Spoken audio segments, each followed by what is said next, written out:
পরকালীন জীবনকে, পরলৌকিক জীবনকে বেশি প্রাধান্য দেয়, কারণ সেই জীবনের কোনো অন্ত নেই, শেষ নেই, সীমা নেই।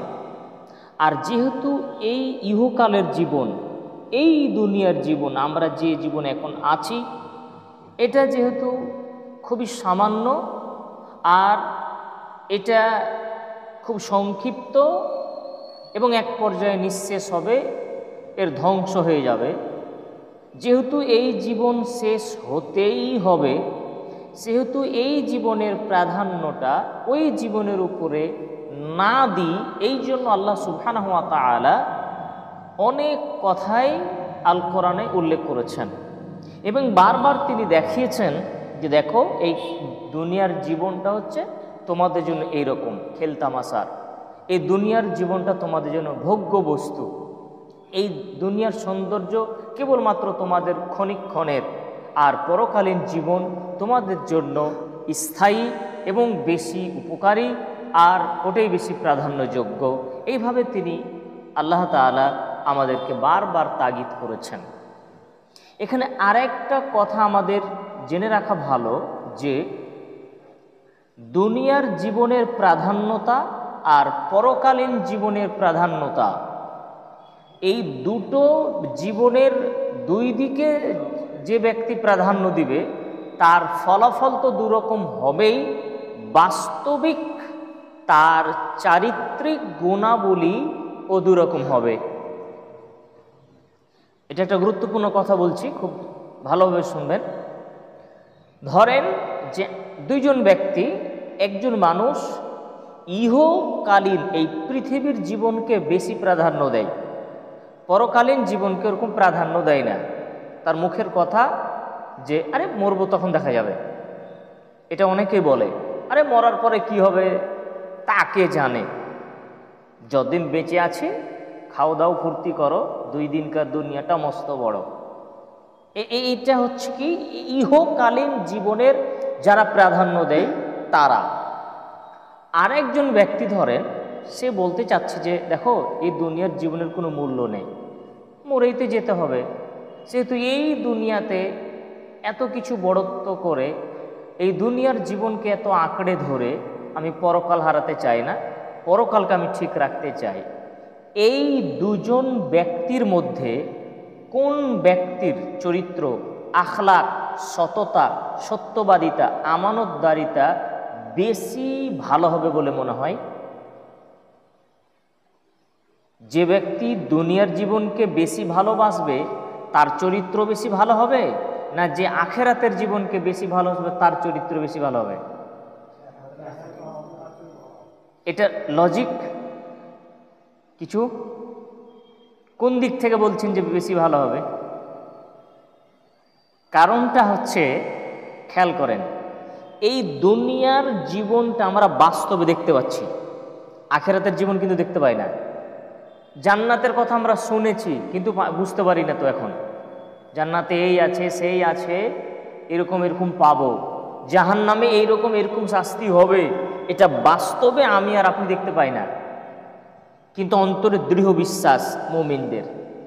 আর এই দুনিয়ার যে সুখ ভোগ এটা আমরা বাস্তবে পাচ্ছি, এই দুনিয়াতে যে সুখটা এটা বাস্তবে মানুষ পায়, বিশাল বাড়ি গাড়ি, অর্থ, জমি, জায়গা, সম্পদ, এটা এই দুনিয়াতেই হলোকে বাস্তবে পাচ্ছেও, আর এটা মানুষ চায়ও বটে।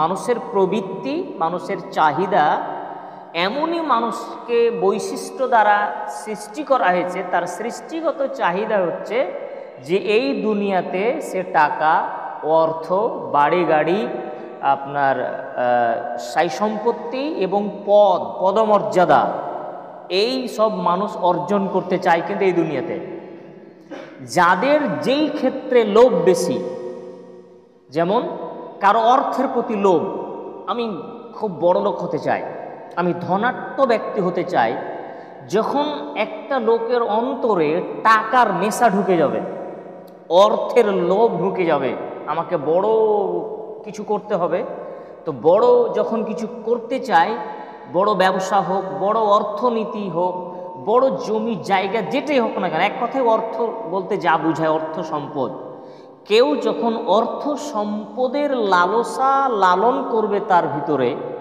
অর্থ সম্পদকে বেশি ভালোবাসবে, দুনিয়াতে রাজত্ব করাকে বেশি পছন্দ করবে, দুনিয়ার জীবনটাকে বেশি প্রাধান্য দেবে, তখন সে এই দুনিয়াতে ন্যায় আর অন্যায়ের পার্থক্য ততটা করবে না। আমার টাকা দরকার, যখন এই নেশা আমার ভিতরে ঢুকবে, টাকাটা হালালভাবে আসুক আর হারামভাবে আসুক, তখন আমি বিচার করব না। কেন? আমার টাকা চাই, আমার অর্থ চাই। এতে আমার অর্থ উপার্জন করতে গিয়ে যদি আমাকে নানা রকম কুকর্ম করতে হয়, তবুও মানুষ করছে। কেন করছে? কারণ এই দুনিয়ারতে থাকা, এই দুনিয়ার লোভ, এই দুনিয়ার ভালোবাসা, এই দুনিয়ার পদমর্যাদা তার অন্তরে আছে।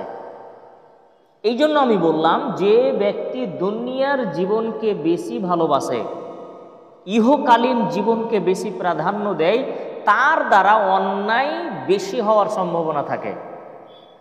কারণ দুনিয়ার পদ নিতে গিয়ে, রাজনীতি যে একটা পদ, একটা নেতা হতে গিয়ে কত বোমবাজি, কত মদ দিতে হয়, কত নারীবাজি করতে হয়, কত মিথ্যা বলতে হয়, কত দুর্নীতি করতে হয়, এটা তো আমরা ভালোভাবে জানি। তাহলে দুনিয়ার এই জীবনকে প্রাধান্য দেওয়ার কারণে আপনি একটা বড় অর্থনীতিবিদ হবেন, মানে অর্থ উপার্জন করবেন। আপনি চাইছেন যে আমি বিশাল বড় কিছু একটা করব, আমার যেন 100 বিঘা জমি থাকে, বড় একটা ফ্যাক্টরি থাকে, বিশাল কিছু থাকে। তখন আপনি অর্থকে উপার্জন করতে গিয়ে আপনাকে নানা রকম কুকৌশলে আপনাকে অর্থ উপার্জন করতে হয়, এটা আমরা জানি। তাহলে এই দুনিয়ার জীবনের প্রাধান্যের ফলাফল দুশ্চরিত্র তৈরি হওয়া।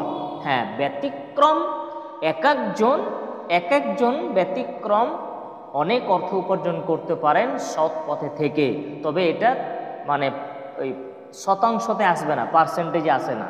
হয়তো একজন আপনি পেয়ে যাবেন এরকম ভালো মানুষ, যে সততার সাথে, আমানতদারিতার সাথে, সৎ পথে, সৎ পন্থায়, সৎ ব্যবহার, সৎ ব্যবসা করে, হালাল ব্যবসা করে হয়তো উপার্জন করছে। ব্যতিক্রম একজন পাবেন। তারপরেও বড় ব্যবসায়িক হতে গেলে বর্তমানে বিশেষ করে আমাদের এই দেশগুলিতে, বিশেষ করে যেগুলোতে ধরেন যে অনইসলামিক দেশ যেগুলো, এগুলোতে হওয়া আরও খুবই কঠিন, খুবই কঠিন। 100% মানে কেউ বড় লোক হয়ে যাবে সম্পূর্ণ হালাল পন্থায়, এটা এখন বর্তমানে খুবই টাফ। নেন 10% কিছু একটা ভুল ভ্রান্তি ঢুকে আছে, হয় তাকে সুদের আশ্রয় নিতে হয়, না হয় লোন নিয়ে কাজ চালাতে হয়, অথবা অন্য কিছু। তাহলে এটা দুনিয়ার মায়ামোহর ফল। অপরদিকে একটা মানুষ যখন এই দুনিয়ার জীবনটাকে একেবারে তুচ্ছ মনে করে, যে দুনিয়ার জীবন আমার কাছে কিছুই না, মানে আমি বড় বাড়ির স্বপ্ন দেখি না, গাড়ির স্বপ্ন দেখি না, তেমন আমার যতটুকু আমাকে আল্লাহ দিয়েছেন তাতেই আমি সন্তুষ্ট। আল্লাহ আমি যেভাবে যতটুকু হালালভাবে উপার্জন করে আমার পরিবার চালাতে পারি, আমি হালালভাবে উপার্জন করে যতটুকু আমার প্রয়োজন ততটুকু আমার হয়ে যায়, অথবা আমি মানুষে 5 বার খাই, আমি 3 বার খাচ্ছি, কেউ 3 বেলা খায়, আমি 2 বেলা আহার করি, কেউ প্রতিদিন মাছ মাংস খায়, আমি সপ্তাহে 1 দিন খাই। তাহলে এই লোকটা কম অর্থ উপার্জন করছে, কারণ সে তার মনের ভিতরে এই দুনিয়ার জীবনের নেশাকে লালন করে না। সে কম খাওয়া, কম উপার্জন, কম সব কিছুতে যখন তার ইচ্ছা, কারণ সে চায় যে আমার 2 টাকা উপার্জন হোক, কিন্তু আখেরাত যেন আমি বেঁচে থাকি। তাহলে এই লোকটা আখেরাতকে ফলো করে যখন জীবন যাপন করবে, যখন একটা ব্যবসা করতে যাবে, তখন সে দেখবে আমার এই ব্যবসায় হারাম কিছু নেই, তো যদি হারাম থাকে আমি করব না, কারণ আখেরাতের নেশা, দুনিয়ার সে বঞ্চিত হয়ে গিয়েছে। তাহলে এইটা করতে গিয়ে কি হয়েছে তার ভিতরে, যে হালাল পন্থায় হালালভাবে ব্যবসা করতে চাইবে আখেরাতের ভয়ে। সুতরাং যে ব্যক্তি আখেরাতের জীবনকে বেশি প্রাধান্য দিল, তার দ্বারা অন্যায় অপরাধ কম হওয়ার সম্ভাবনা থাকবে, এটাই স্বাভাবিক। এই জন্য পুরো কোরআন এবং হাদিসের মূল যে নির্যাস, হাদিস আর কোরআনের মূল নির্যাস হচ্ছে মানুষকে আখিরাতমুখী করা। কোরআন হাদিসের বাণীগুলো কি আমাদের এই দুনিয়াতে প্রতিপত্তি দেওয়ার জন্য? আল্লাহ কি কোরআনে বা হাদিসে রাসূল সাল্লাল্লাহু আলাইহি সাল্লাম কি এই জন্য এই সব বিষয়গুলো দিয়েছেন যে আমি এই জন্য কোরআন দিলাম যে তোমরা দুনিয়াতে রাজত্ব করবা, দুনিয়ার সব কিছু তোমাদেরকে দিয়ে দেওয়া হবে? এরকমটা ব্যাপার নয়। আসলে কোরআনের মৌলিক উদ্দেশ্য, হাদিসের মৌলিক উদ্দেশ্য, রাসূল সাল্লাল্লাহু আলাইহি সাল্লাম সহ অন্যান্য নবীদের প্রেরণ করার মৌলিক উদ্দেশ্য ছিল মানুষ যেন ঈমান তাওহীদ গ্রহণ করে মানুষ জান্নাতমুখী হয়। এটাই তো মৌলিক উদ্দেশ্য। আর মানুষ সৃষ্টির উদ্দেশ্য তো সেটা। মানুষকে কেন সৃষ্টি করা হয়েছে? আল্লাহ সুবহানাহু ওয়া তাআলা সূরা জারিয়াতের 56 নম্বর আয়াতে বলছেন, ওমা খলাকতুল জিন্না ওয়াল ইনস ইল্লা লিয়াবুদুন, আমি মানুষ এবং জিনকে এই জন্য সৃষ্টি করেছি যে তারা আমারই একমাত্র ইবাদত করবে। কোরআনে আল্লাহ সুবহানাহু ওয়া তাআলা আমাদেরকে সৃষ্টি করার উদ্দেশ্য বর্ণনা করছেন যে তোমাদেরকে সৃষ্টি করলাম যাতে তোমরা আমার ইবাদত করবা। তাহলে আল্লাহর ইবাদত কেন করব? পরকালকে পাওয়ার জন্যই তো, আখিরাতকে পাওয়ার জন্যই তো, জান্নাত লাভের আশায়, জাহান্নাম থেকে বাঁচার আশায়। তার মানে পরকালীন জীবনের চিন্তা, পরকালমুখী জীবন গঠনের জন্যই আমাদের সব কিছু।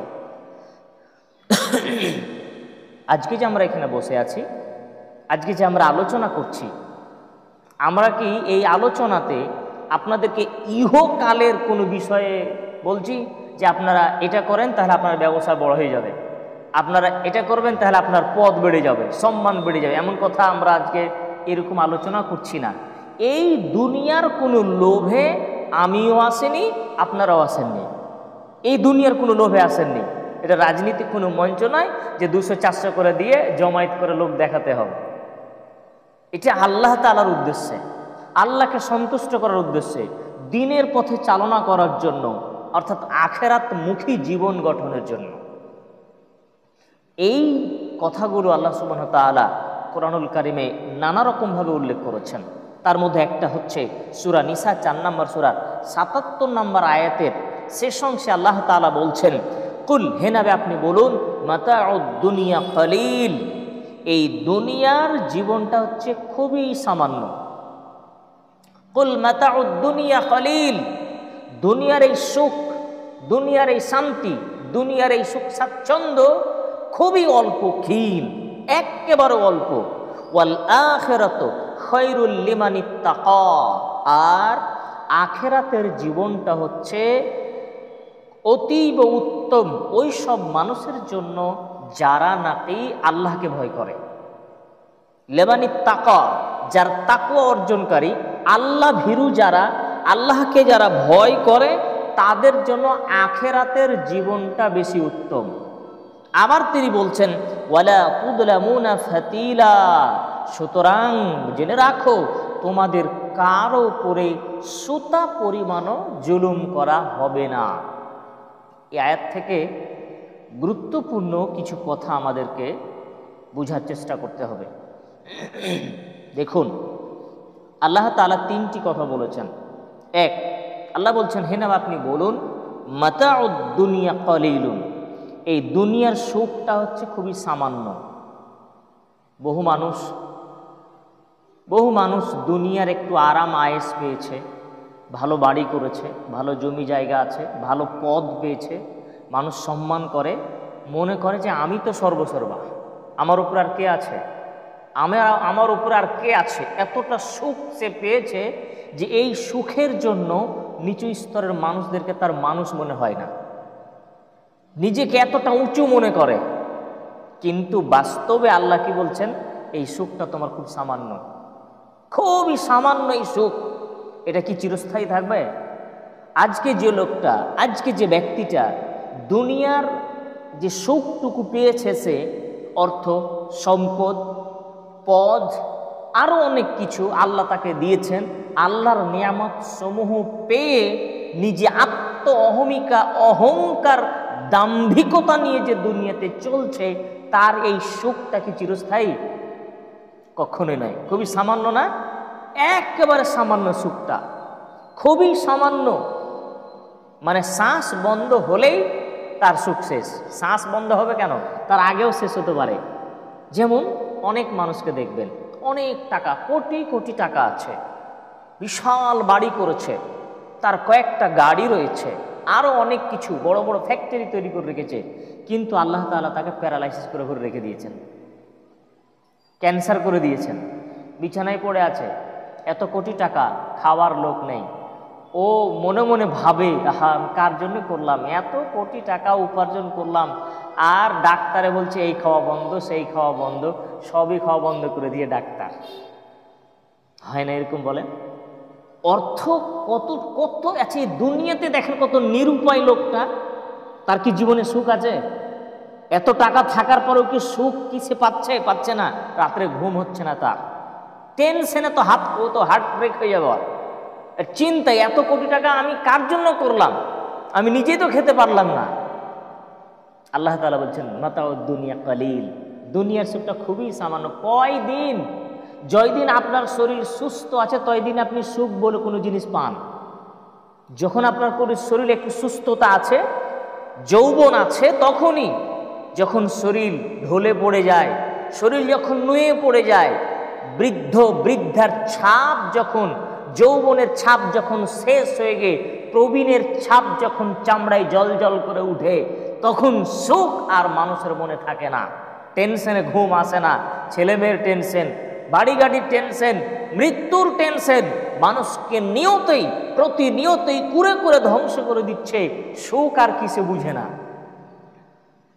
এটা কয়দিনের সুখ? 20, 30, 40, 50 বছর, 60 বছর যখন যায় তখন সে জীবনের যে সুখ সেটা তার জীবন আর থাকে না, তখন আর একটা জগতে সে পাড়ি দেওয়ার জন্য প্রস্তুতি গ্রহণ করে।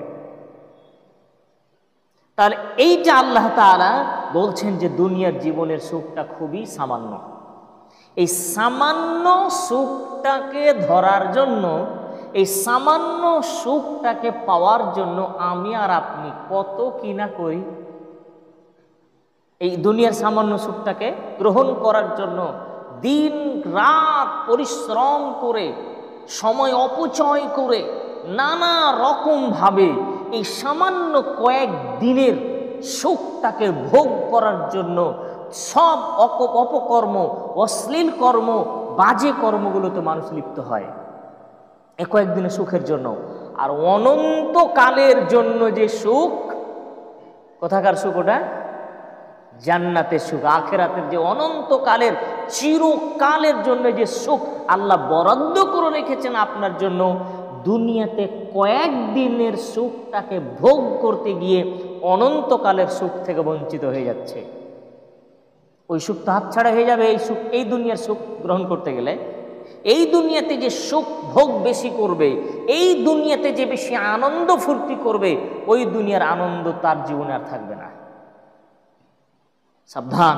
এরপর আল্লাহ বলছে ওয়াল আখিরাতু খায়রুল লিমান ইত্তাকা, জেনে রাখো ওই আখিরাতের সুখ, ওই আখিরাতের জীবন, পরলৌকিক জীবনটা তাদের জন্য উত্তম যারা নাকি আল্লাহকে ভয় করে। বাস্তবে এটা, যার আল্লাহর প্রতি ভয় নেই, সে কি আর আখিরাতের কোনো চিন্তা মাথায় থাকে? সে বাস্তবে আল্লাহ তাআলাকে ভয় করবে না। যে আল্লাহকে ভয় করবে, জাহান্নামকে ভয় করবে, সেই তো ওই পরকালীন জীবনের চিন্তা মনের ভিতরে থাকবে, তখন সে প্রাধান্য দিবে পরকালের জীবনকে। আর যে পরকালকে বিশ্বাসই করে না, নাস্তিকের মতন জীবন যাপন করে, আরে মরার পরে কি হয় কে দেখে এসেছে, নাস্তিকদের কথা। মৃত্যু হয়ে যাবে, মাটির সাথে মিশে যাবে, হাড় হাড্ডি সব শেষ হয়ে যাবে, আবার কি নতুন করে মানুষকে তৈরি করা যাবে? এটা অসম্ভব ব্যাপার, এগুলো গাল গল্প। এই সব কথা যারা বলে অস্বীকার করে দেয়, এরা নাস্তিক। এদের জন্য কিন্তু আখিরাতের জীবন কোনো জীবনই নয়, বরং যারা বিশ্বাসী, আল্লাহকে ভয় করে, তারাই কেবলমাত্র ওই পরকালীন জীবনকে প্রাধান্য দেয়। আল্লাহ তাআলা এরপরে বলছেন ওয়ালা তুযলামুনা ফাতিলা, জেনে রাখো ইহকালে তোমরা যেমন জীবন যাপন করবা, ইহকালে যেমন জীবন যাপন করব, যারা দুনিয়ার জীবনকে বেশি প্রাধান্য দিয়ে খুব আনন্দ ফুর্তি করেছি, মদের আড্ডায়, তাসের আড্ডায় জুয়া খেলেছি, মদ খেয়েছি, ঘুষ, সুদ, দুনিয়ার রং তামাশায় জীবন পার করে দিলাম।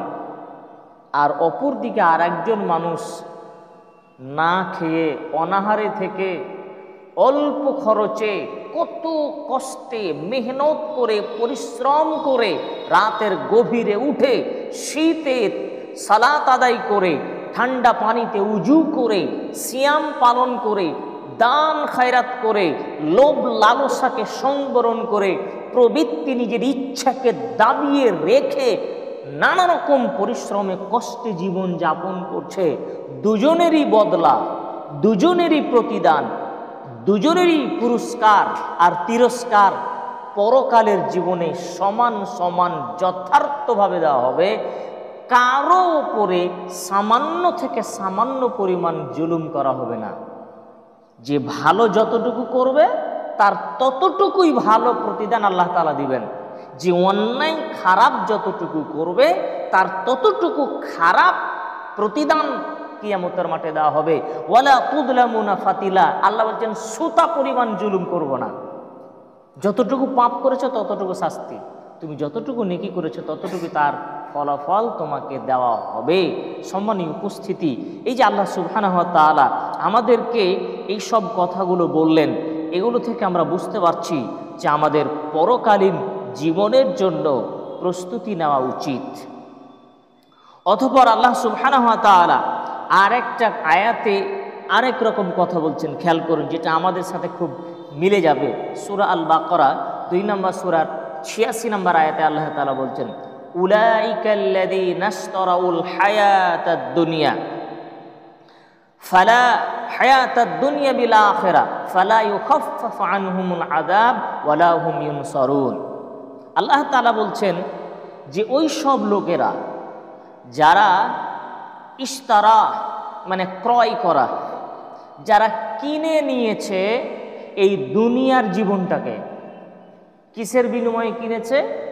না তো বিল আখিরাহ, আখিরাতকে বিক্রি করে, আখিরাতকে বিক্রি করেছে আর দুনিয়াকে কিনে নিয়েছে।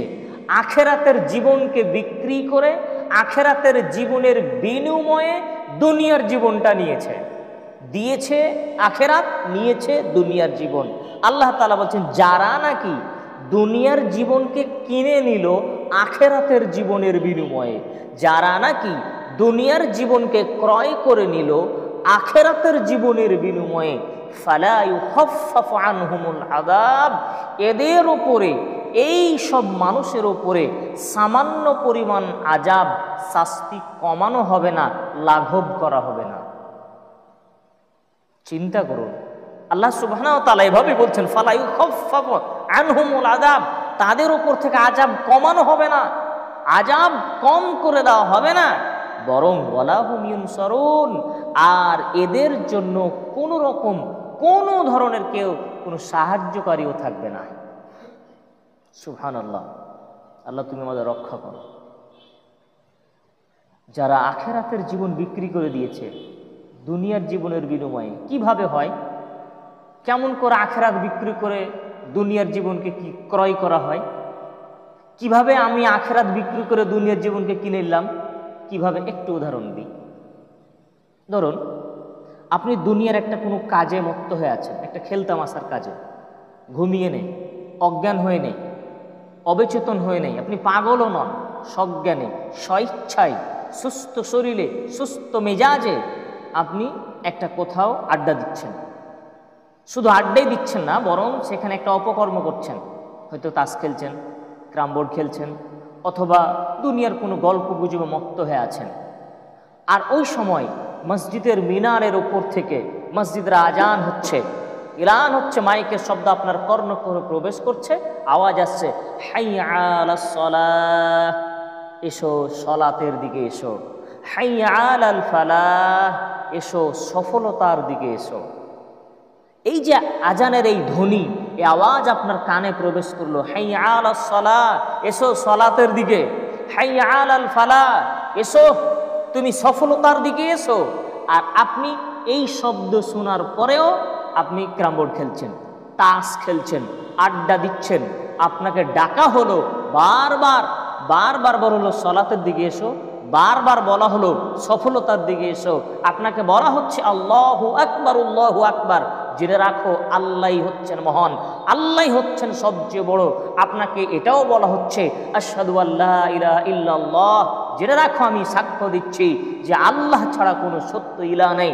এটাও বলা হচ্ছে আপনাকে আশহাদু আন্না মুহাম্মাদার রাসূলুল্লাহ, আমি এটাও সাক্ষ্য দিচ্ছি যে নিশ্চয় মুহাম্মদ সাল্লাল্লাহু আলাইহি ওয়াসাল্লাম আল্লাহর রাসূল। এতগুলো কথা আপনার কানে বারবার পৌঁছে দেওয়ার পরেও আপনি দুনিয়ার জীবনের একটু আনন্দ করতে গিয়ে, ওই যে দুনিয়াতে তাস খেলছিলেন এটা আনন্দ, আপনি লুডো খেলছিলেন এটা একটা আনন্দ, ফ্রি ফায়ার খেলছিলেন একটু মজা নিচ্ছিলেন, দুনিয়ার জীবনটাকে প্রাধান্য দিতে গিয়ে, দুনিয়ার এই আনন্দটুকু ভোগ করতে গিয়ে আপনি দুনিয়াকে কিনে নিলেন।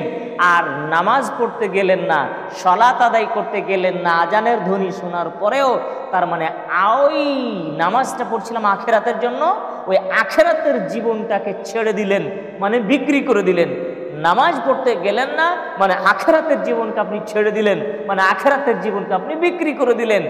আর দুনিয়ার এই কাজগুলোতে মত্ত থাকলেন, বিধায় আপনি দুনিয়ার জীবনকে কিনে নিলেন। তার মানে দুনিয়ার জীবনকে কিনে নিলাম আখেরাতের জীবনকে বিক্রি করে, আখেরাতের জীবনকে বিক্রি করে দুনিয়ার জীবনকে কিনে নিয়েছি। এই কাজ যারা করলো ফালা ইউখাফফাফ আনহুমুল আযাব, এদের শাস্তি লাঘব করা হবে না, এদের শাস্তি কম করা হবে না, জি কোনো রকম কম হবে না। আল্লাহ বলছেন সাবধান সাবধান প্রিয় ভাইরা, যারা আমরা এরকম যদি করে থাকি কেউ, যে একদিকে আল্লাহর ডাক আর একদিকে বন্ধুদের আড্ডা, একদিকে মহান আল্লাহর পক্ষ থেকে ডাক হচ্ছে আর আরেকদিকে আরেকজন আছে চলো একটু খেলে আসি, চলো একটু আড্ডা দিয়ে আসি, চলো একটু কিছু করে আসি, ওইদিকে মুয়াজ্জিন ডাকছে আল্লাহর দিকে আর আরেকজন ডাকছে আরেক দিকে। আপনি কোন কাজে কার ডাকে সাড়া দিচ্ছেন? এটা আপনাকে আজ থেকে যাচাই করতে হবে, খুব সাবধান। তারপর আল্লাহ বলছেন যে ওয়ালা হুম ইউনসারুন, এদের কোনো সাহায্যকারী থাকবে না। এই দুনিয়াতে আপনাকে সাহায্য করেছিল নামাজ না পড়তে যাওয়ার জন্য, নামাজ না পড়তে যাওয়ার জন্য। যদি যুবক ছেলে দাড়ি ছেড়েছে, লোকে হাইরে টন্টিটকারি শুরু করেছে, এই বয়সে দাড়ি ছেড়ে দিলি তোকে যে চাচা চাচা লাগছে রে, বলে না অনেকেই টন্টিটকারি মারে, এই বয়সে দাড়ি ছেড়ে দিলি চাচার মতন লাগছে। এখানে বিয়ে হয়নি স্বাধীন, মা বাপও অনেক সময় ছেলেকে বলে দেয়, মা বাপেও এরকম সময় বলে দেয়, মা বাপের ভিতরে ইল জ্ঞান বিদ্যা না থাকলে জাহেল মা বাপ হলে এরকম কথা ছেলেদেরকে বলে। তাহলে এই যে দুনিয়াতে পাপ কাজের সহযোগিতা হাজার মানুষ পাবেন, আপনি হাজার মানুষ পাবেন। এখানে ইসলামিক কাজ করছেন, দেখেন যারা এর আগে এসেছিলেন অনেকে আজকে নেই, আজকে অনেকে নতুন চেহারা, প্রতিদিন নতুন নতুন চেহারা দেখতে পাচ্ছি আলহামদুলিল্লাহ। কিন্তু দেখবেন যে যদি ইসলামিক কোনো আয়োজন করা হয় তাহলে লোকজনের কোনো সমাগম নেই, যেতে চায় না।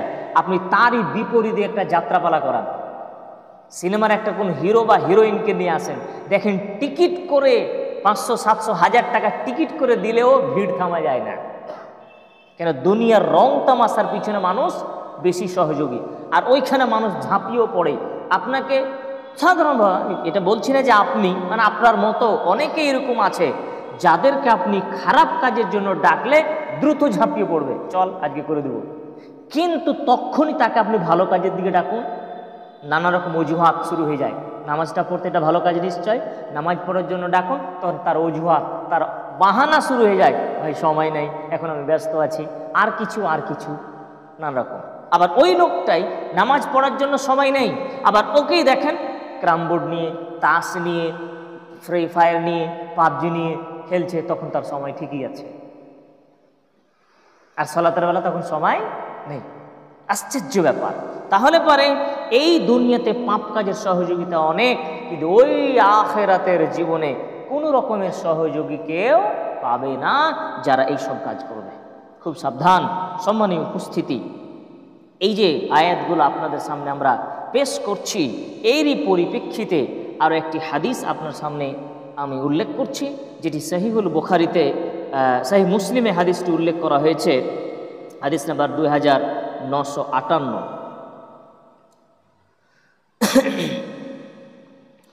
কতাদা রাদিয়াল্লাহু তাআলা আনহু থেকে বর্ণিত, হাদ্দাব ইবনে খালিদ রাহিমাহুল্লাহ তিনি তার পিতা এর মাধ্যমে বর্ণনা করছেন যে একদা আমি রাসূল সাল্লাল্লাহু আলাইহি ওয়াসাল্লামের নিকটে আসলাম।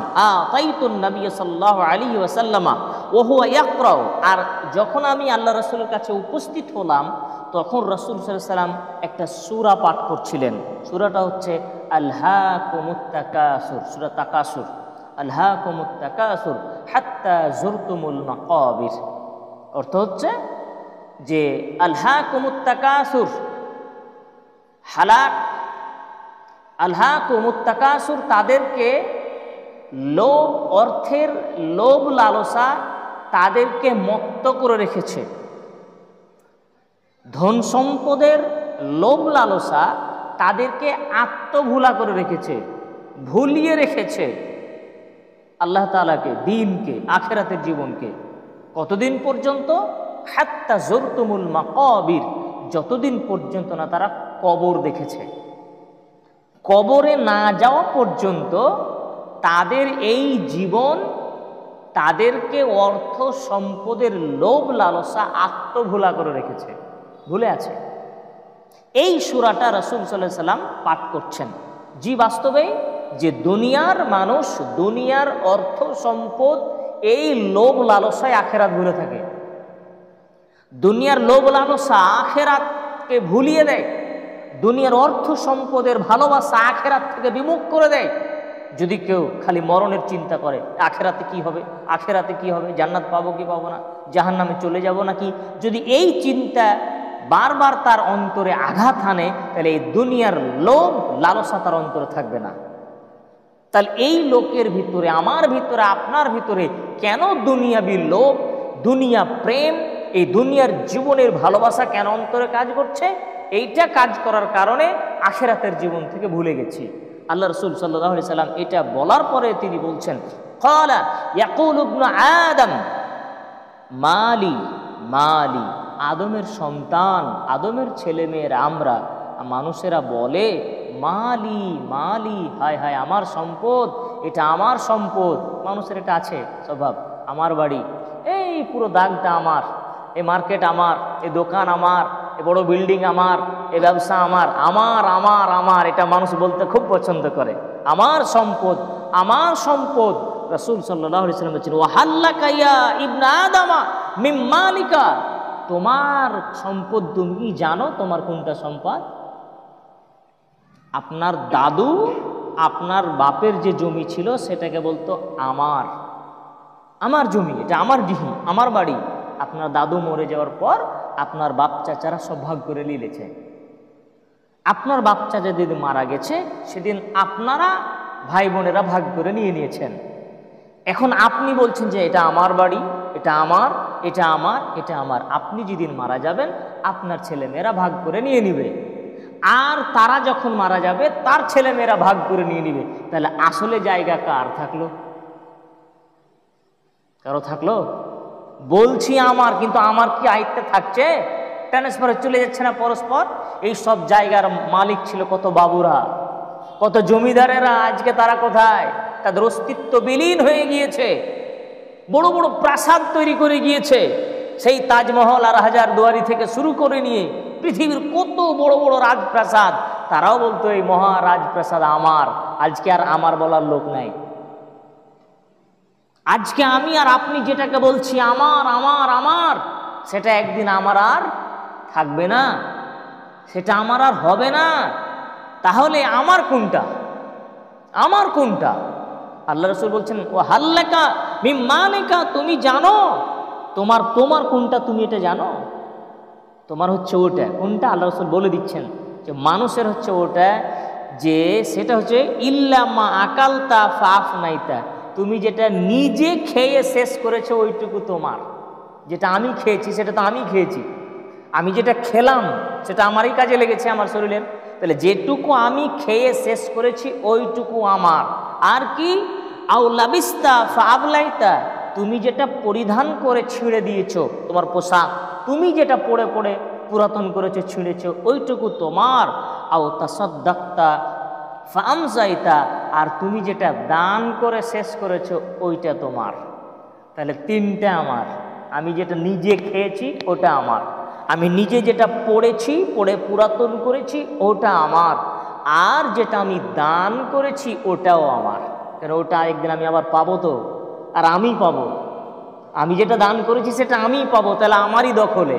আমি যেটা খেলাম আমি নিজেই খেলাম, তার মানে আমারই।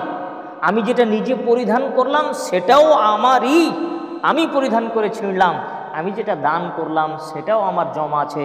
এই তিনটা ব্যতীত আর যা কিছু আমার আমার বলি কিছুই আমার নয়। আপনি বলেন আমার ছেলে আমার মেয়ে, একদিন ওগুলো আপনার আর থাকবে না, আপনি মরলেই শেষ। সম্মানীয় উপস্থিতি, রাসূল সাল্লাল্লাহু আলাইহি ওয়াসাল্লাম এই উপদেশ দিচ্ছেন। সুতরাং আমাদেরকে আমার আমার বলাটা ত্যাগ করতে হবে। আমাকে বলতে আমার কিছুই নেই, আমার কিছুই না, সব আল্লাহ তাআলার। তিনি আমাকে কিছু দিনের জন্য জীবন ধারণের জন্য দিয়েছেন মাত্র। যেদিন শ্বাস বন্ধ হয়ে যাবে সেদিন আমার আর কিছুই থাকবে না। আর এই থাকবে না জেনেই, এই আমার কিছু থাকবে না জেনেই ওই রকমভাবে উপার্জন করা, ওই রকমভাবে জীবন চালনা করার পথ পন্থা অবলম্বন করতে হবে। যদি তা না করি তাহলে এই জীবনটা একেবারে বৃথায় চলে যাবে। দুনিয়ার সুখটাকে এত প্রাধান্য দিয়েন না, দুনিয়ার সুখটাকে এত বেশি ভালোবাসিয়েন না।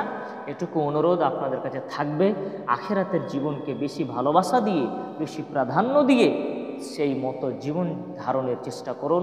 আল্লাহর কাছে আমরা দোয়া করব, আল্লাহ তুমি আমাদেরকে আখিরাতমুখী জীবন গঠনের তৌফিক দান করো, আল্লাহুম্মা আমিন। আল্লাহ তুমি আমাদের সকলকে নামাজি বানিয়ে দিও, আল্লাহুম্মা আমিন। আমরা যেন তোমার এই জীবনের তুমি যে জীবনের উদ্দেশ্য দিয়ে পাঠিয়েছো সেই উদ্দেশ্য পূরণ করতে পারি, তার তৌফিক দান করো, আমিন। এই বলে আজকের আলোচনা আমরা শেষ করছি। সুবহানাকা আল্লাহুম্মা ওয়া বিহামদিকা।